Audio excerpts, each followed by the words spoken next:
Unfortunately, after debating the report yesterday, I just received the report 1 hour ago. 1 hour ago, when I'm receiving the report, another 1 hour, an impeachment is tabled before the report was even brought to me. Which means this was something which was planned earlier, yes, not now. Yes. Because signatures were collected, MCAs were forced to sign. Those who does not sign have been dewiffed from their committees. I give an example of the Honorable Kimarus of Gishara Ward, who, because of refusing to stand up to the dictatorship and the aristocracy of Patrick Mutai, yesterday he was removed as the chair of roads. And today, he was removed from being a member of the House Business Committee.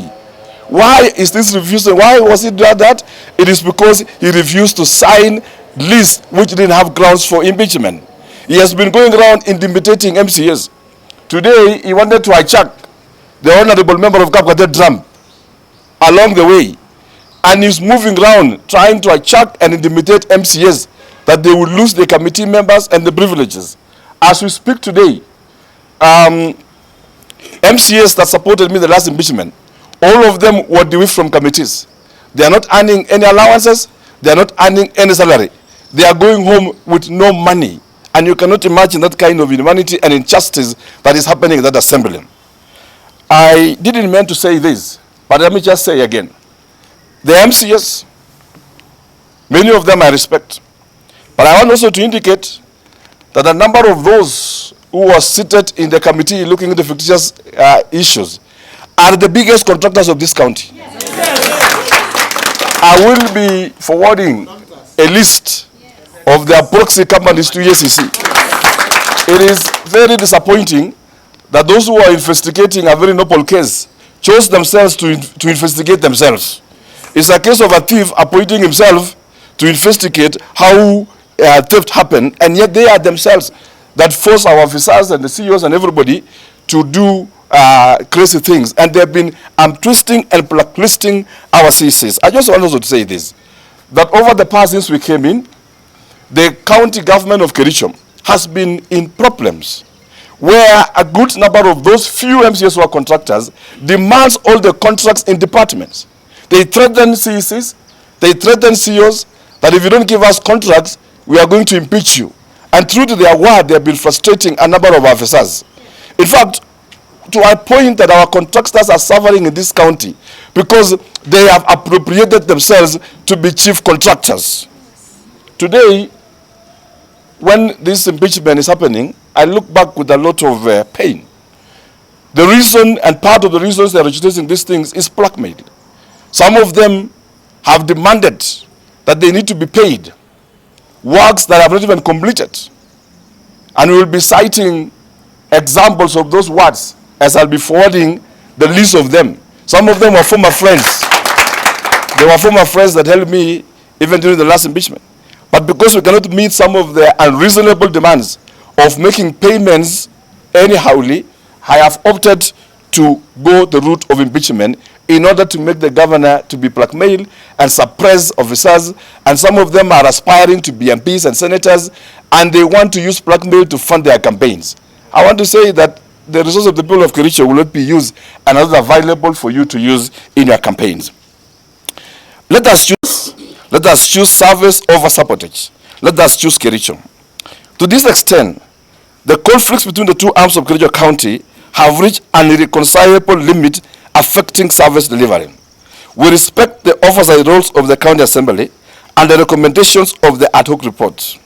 I therefore officially invite the residents of Kericho County to consider and pursue a constitutional petition for the dissolution of a county government under Article 192 of the Constitution of Kenya.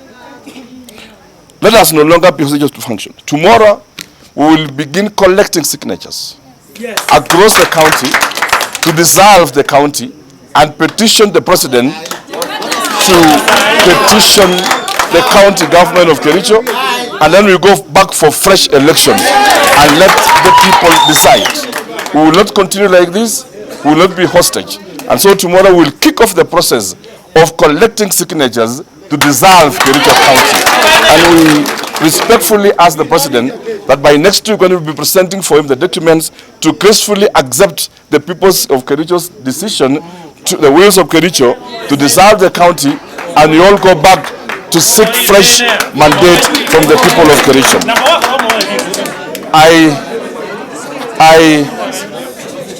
I commit. We are waiting for the impeachment to take place next week. We commit to avail ourselves in the assembly. We are ready to face the assembly. We are ready to face Senate. We are ready to explain our story. Because when you say to the governor that so and so did this and this, the governor is not the accounting officer. And we know how those reports were worked over throughout the night. How money was changing hands. How even reports committees in the assembly were being asked to change reports so that they can meet this kind of vendetta that the speaker is striving. And to my good friend, engineer Fred Kirui, you were a mistake that I selected as a deputy governor. It's something I don't want the people of Kericho to carry the burden. But let it be known that he has never stepped these offices for the last 3 years. He only appears here when he wants to blow scandals. The office of the governor is one. It is the office of the governor is the governor and the deputy governor. And if you are saying that the governor is a thief, then the deputy governor is also a thief. And that is why for this reason we are saying the way to go is to dissolve this county and you go back to fresh elections. I just want to say this, and this is my last message to Party Mutai.